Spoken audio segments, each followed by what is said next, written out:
Nous voici en ce dimanche de la Pentecôte. Comme vous voyez, le cierge pascal est allumé. Le cierge pascal était remis au placard à l'Ascension et on l'a ressorti. Pourquoi? Alors, la fête la plus propice au baptême, la fête par excellence des baptêmes, c'est Pâques. Et Pentecôte, c'est le repêchage. Donc, on n'a pas eu ça, mais si on avait eu supposons qu'on ait eu des catéchumènes, qu'on aurait catéchisé pendant tout le carême, et à la fin du carême, on aurait fait les examens. Et qu'on ait eu un ou deux catéchumènes qui aient dit « Ah ben moi je ne me souviens plus de rien, je ne retiens plus rien ». On aurait dit « Ah ben si tu ne connais pas l'essentiel de la foi chrétienne, on ne peut pas te faire baptiser la nuit de Pâques, le samedi saint. Donc qu'est-ce qu'on va faire? On va te donner des révisions pendant le temps pascal, et alors, le samedi, en la vigile de la Pentecôte, repêchage. Voilà, scrutin et repêchage, et baptême, le samedi, vigile de la Pentecôte. C'est pour ça qu'on a le siège pascal. On n'a pas eu de catéchumène cette année-ci, même pas pendant le temps pascal, mais voilà, le Pentecôte, c'est la fête, la deuxième fête propice au baptême. Et sachez que dans certains pays, pas en France, pas en Belgique, en Angleterre, anciennement, il y avait des catéchumènes adultes, il y en avait beaucoup. Mais avant la généralisation du baptême des enfants. Et le problème, c'est que là, on considérait que la nuit de Pâques, pour plonger quelqu'un dans l'eau, parce qu'on voulait faire les baptêmes par immersion, il faisait trop froid à Pâques.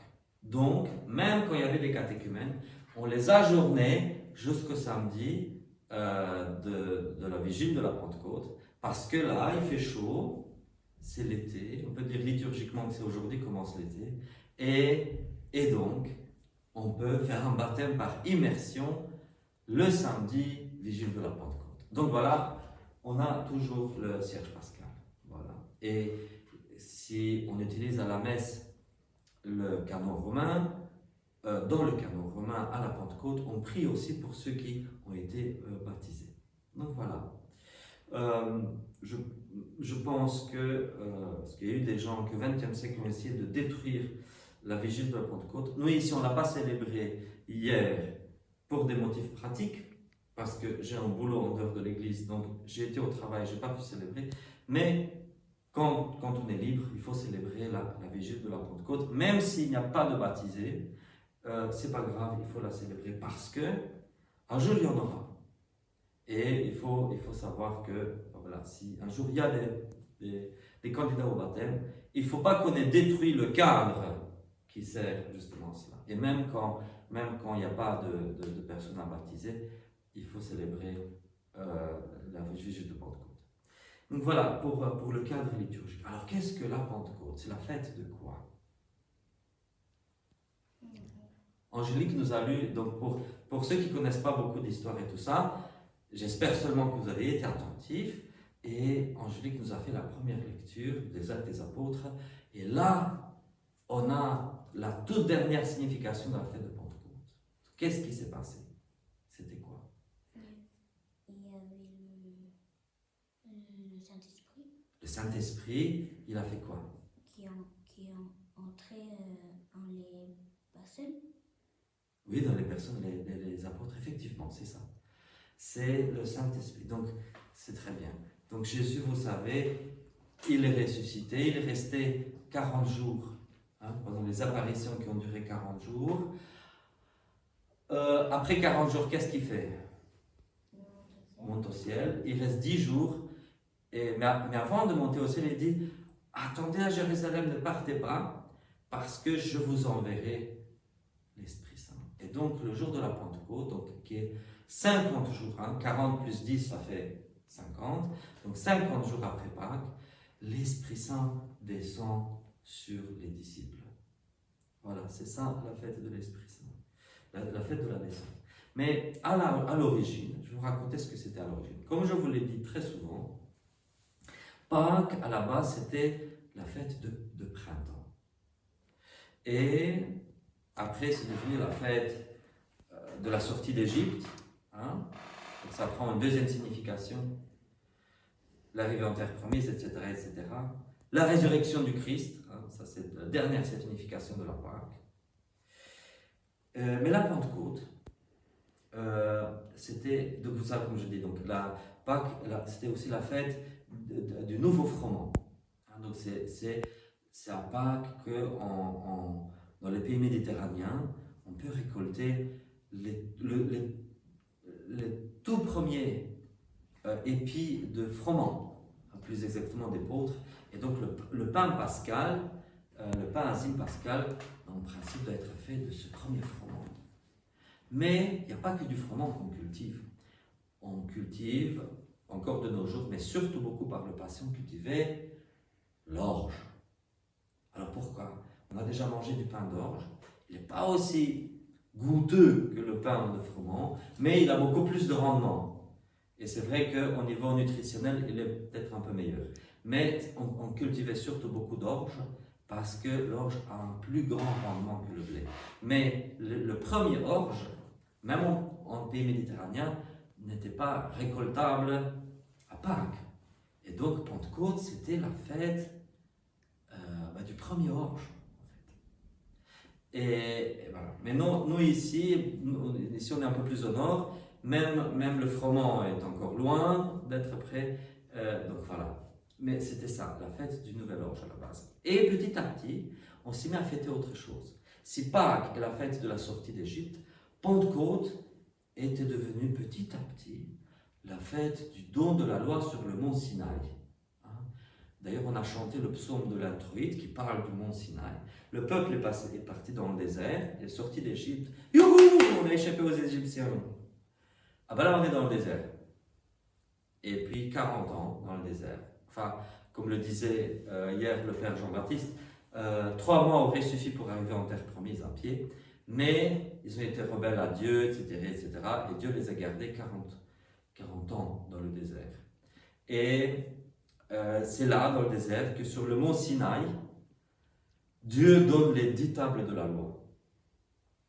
Et il y a tout un spectacle, des foudres, des éclairs, des grêlons, une théophanie, une véritable théophanie. Il n'y a que Moïse qui est sur la montagne. Et donc, du coup, on a commencé à fêter. On ne sait pas quand cela a vraiment eu lieu, mais on a commencé à associer. C'est pas la fête de la sortie d'Égypte, Pentecôte, ça va être la fête de la descente de la loi sur le mont Sinaï. Mais après ça, Dieu décide de donner à cette fête-là encore une nouvelle signification.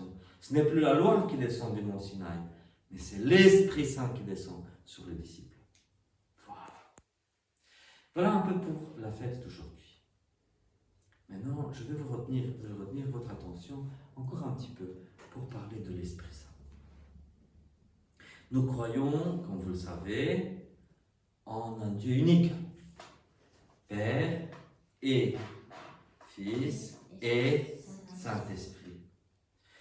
Dieu le Fils, il s'est incarné, il a été vu. C'est pour ça que nous nous permettons de le figurer en icône, parce qu'il a pris une chair humaine, et étant donné qu'on peut figurer le portrait, peindre le portrait de tout humain, étant donné qu'il est non seulement Dieu à 100%, mais aussi humain à 100%, on peut peindre. On ne peint pas la divinité, comme disait le père du deuxième concile de Nicée, ce n'est pas la divinité qu'on peint, mais celui qui s'est incarné, l'humain Dieu.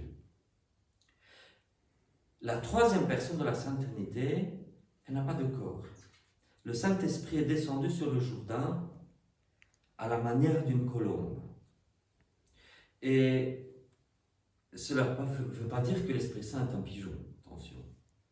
On le voit souvent dans les peintures parce que c'est dit, il est descendu sur le Jourdain comme une colombe. C'est pour ça qu'on le voit représenté comme une colombe. Mais ça ne veut pas dire que l'Esprit Saint se soit incarné en pigeon. Donc, voilà. Et il descend sous l'apparence du feu. C'est qu'une apparence. Vous vous souvenez le buisson ardent, Moïse qui voit ce buisson qui brûle mais qui ne brûle pas en fait. Une flamme mais qui ne brûle pas. C'est une apparence. Et de la même façon, l'Esprit Saint descend sur l'apparence de feu, du feu, de langue de feu. Quand on dit langue là, c'est de façon figurée, comme la languette, comme une spatule, comme une langue de feu. Mais il y a un sens, après c'est un sens moins figuré, parce qu'après ça les apôtres parlent d'autres langues. Il y a une double glossolalie, je ne vais pas entrer dans les détails, ce sera peut-être un autre thème de notre jour, sur ce que c'est que la glossolalie et il y avait deux glossolalies différentes. Enfin bref, je n'entre pas dans les détails. Je veux parler de l'Esprit Saint maintenant. Vous voyez, Jésus qui dit aux disciples, avant de monter aux cieux, il dit, je m'en vais. Il dit à 2 reprises, parce qu'à un moment donné, il dit, je m'en vais, et vous me verrez plus, et puis je reviendrai vers vous. Et quand il dit aussi, encore un peu de temps, vous me verrez plus, encore un peu de temps et vous me verrez. Et de quoi est-ce qu'il parle, Jésus? Parce que s'il parle de sa propre personne, on ne veut pas Dieu, nous avons un Dieu unique, une essence unique en 3 personnes.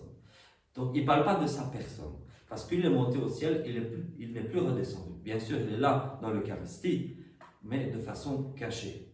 Mais en tant que tel, de façon corporelle, de façon...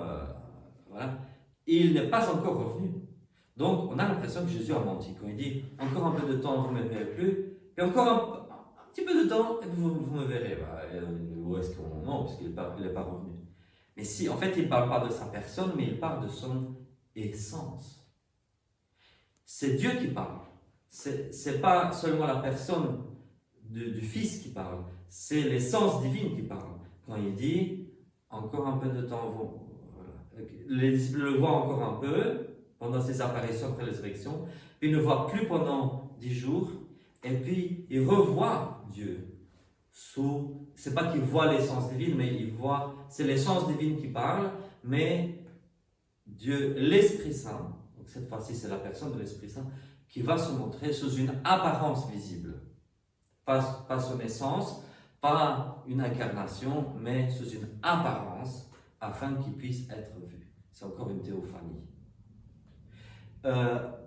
Donc, on voit très clairement que Jésus parle de la Trinité, il parle de la consubstantialité des 3 personnes. Il dit peu de choses, mais en peu de choses, il dit beaucoup, il dit énormément. Encore un peu, vous ne me verrez plus, encore un peu, vous ne verrez plus Dieu.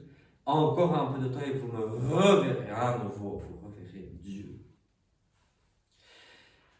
Jésus parle de l'Esprit Saint aussi de façon implicite, pas explicite, mais implicite. Par exemple, quand il parle de beaucoup de choses, il dit « je ». Et à un moment donné, dans l'Évangile, selon Saint Jean, il dit « nous ». On a l'impression que c'est un « nous » majestatif, comme le roi qui dit « non, le roi, nous ordonnons que ce petit sujet ». Non, il ne parle pas de façon majestative. Quand il dit « nous témoignons de ce que nous avons vu ». Il parle de lui et de l'Esprit Saint. C'est pour ça qu'il utilise le pluriel. Ce n'est que dans ces contextes-là, ces petits contextes-là, nous parlons de ce que nous avons vu. Parce que le Fils est auprès du Père, l'Esprit Saint est auprès du Père. Et là, sur terre, c'est Jésus qui témoigne, et Jésus est oint par l'Esprit Saint. Jésus travaille par la puissance de l'Esprit Saint aussi. Non pas qu'il ne puisse pas travailler de sa propre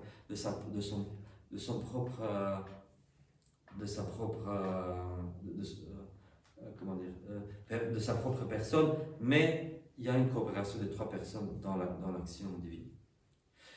À un autre moment, Jésus dit « Il est écrit dans votre loi qu'il faut le témoignage de 2 ou 3. » Et c'est qui sont? Il dit « Le Père témoigne pour moi. » Mais en fait, ce serait stupide de dire « Il faut le témoignage de 2 ou 3, mais j'ai un seul témoin, le Père. » Non, il a 2 témoins.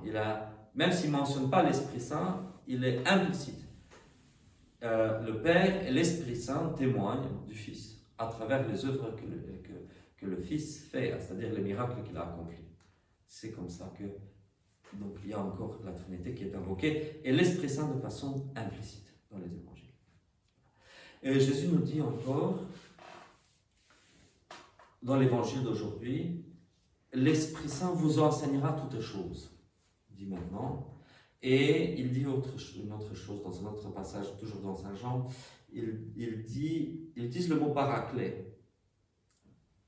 Le paraclet qui procède du Père. Hein. Donc, qu'est-ce qu'il veut nous dire? Alors, le mot paraclet, on le traduit souvent comme consolateur, parce que le mot en grec, il est très polysémique. On peut le traduire de beaucoup de façons. Mais, c'est pour ça dire merveilleux consolateur, hein, comme on l'a chanté dans la séquence Viens Saint-Esprit, et consolateur. Mais c'est plus qu'un consolateur, en fait. C'est, ici, ce qu'il veut dire, c'est un lieutenant. Pas un lieutenant au sens de l'armée, mais quelqu'un qui reprend un député, un lieutenant, celui qui prend la place de quelqu'un qui est là, de quelqu'un qui n'est plus là, et il le laisse à sa place. Et c'est comme on dirait le vicaire. S'il y a un vicaire du Christ, c'est bien l'Esprit Saint. Jésus s'en va, et à sa place, il laisse l'Esprit Saint pour qu'il guide l'Église jusqu'au moment où lui, Jésus, reviendra. Par exemple, il arrive que, bon, de moins en moins maintenant, avec tout ce qu'on a, mais dans le passé, on téléphonait par exemple sur le temps de midi à un tel service. Il y avait quelqu'un d'autre qui décrochait au téléphone qui disait Madame la secrétaire est en pause de midi, en pause de table. Ici c'est le portier, c'est moi qui la remplace. Ressonnez dans 1 heure, elle sera là. Celui qui remplace Madame la secrétaire pendant son absence. L'Esprit Saint, il remplace le Christ pendant son absence. Bien sûr, le Christ est toujours dans l'Eucharistie, bien sûr, mais c'est l'Esprit Saint. Et comment est-ce qu'il le remplace? Jésus nous dit dans l'Évangile d'aujourd'hui, l'Esprit Saint, quand il viendra, il vous enseignera, quoi, des maths? Non, toutes choses. L'Esprit Saint, quand il viendra, il vous enseignera. Et il vous rappellera tout ce que je vous ai dit. Donc, il nous rappelle ce que nous dit le Christ, et il nous enseigne toutes choses. Décortiquons un peu cela, avec ça je terminerai, parce que je suis fatigué. Je suis fatigué et fatigant, mais décortiquons un petit peu cela. Tout d'abord, Jésus n'a rien écrit, sauf une fois il a écrit sur le sable. Et explicitement sur du sable, pas sur du papier, parce que le sable, un coup de pied, un coup de vent et plus rien, n'est-ce pas? Il fait exprès, pour ainsi dire, de ne pas laisser de traces écrites. Mais ce qui se passe, c'est quelques années après l'ascension du Christ, les disciples commencent à mettre par écrit. Très probablement, il y a des gens qui ont écouté Jésus, qui étaient dans son entourage, qui étaient là pendant ses miracles, pendant le sermon sur la montagne.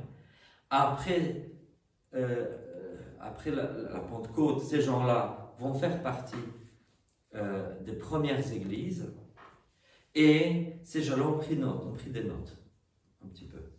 Mais on commence à mettre par écrit, petit à petit, jusqu'au moment où Saint Jean, et c'est le dernier des évangélistes, en tout cas c'est l'école joannique, c'est Saint Jean et la communauté qui l'entoure, et même après la mort de Saint Jean, ces gens-là qui achèvent encore l'évangile selon Saint Jean, parce qu'ils disent, nous savons que son témoignage est véridique. Donc l'Esprit Saint doit rappeler tout ça pour que ça soit mis par écrit.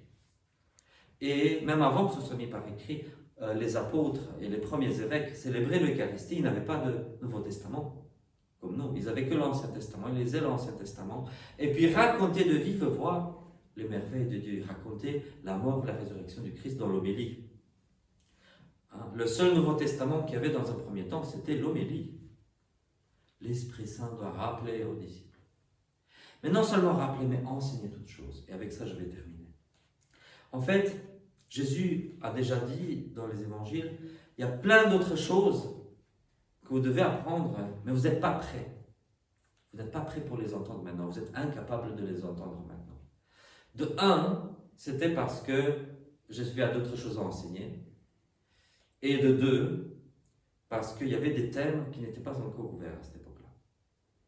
Je vais donner un exemple concret, un exemple parmi des dizaines. L'esclavage. Si on regarde les évangiles, Jésus n'a rien dit sur l'esclavage. Pourquoi? Parce qu'il n'avait rien à dire? Non, parce qu'il devait se concentrer sur des choses plus essentielles. Et il a laissé tout ça sur le dos de l'Esprit Saint. Moi, je m'en vais, et toi, Esprit Saint, Je te fais descendre et toi, tu dois enseigner à l'Église ce qu'elle doit faire à propos de l'esclavage. Et le tout n'était pas juste de prendre l'Ancien Testament, prendre des versets isolés et garrocher avec des versets. Non, l'Esprit Saint vous enseignera toutes choses. Ça veut dire que l'Église, bien sûr on dit que le canon de la Bible il est définitif et que l'Église ne peut rien ajouter à ce qui a été dit. Et l'Église ne peut rien ajouter au dépôt de la foi. En partie c'est vrai, mais seulement en partie. Dans le sens où, oui, le Nouveau Testament il est clos, il est fini, d'accord, ça c'est clair.